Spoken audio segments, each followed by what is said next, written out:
Trakų estetikos centre plaukų šalinimą atliekame su diodiniu lazeriu.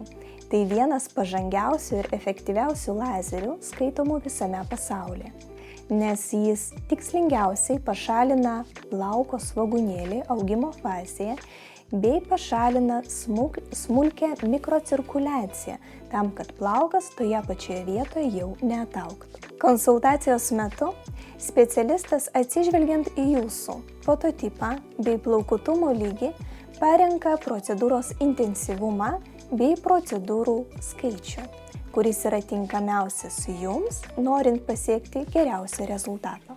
Jeigu jūs neramina per didelis plaukutumas, kviečiame registruotis į nemokamą konsultaciją Trakų estetikos centre ir mes parinksime jums geriausią pasiūlymą.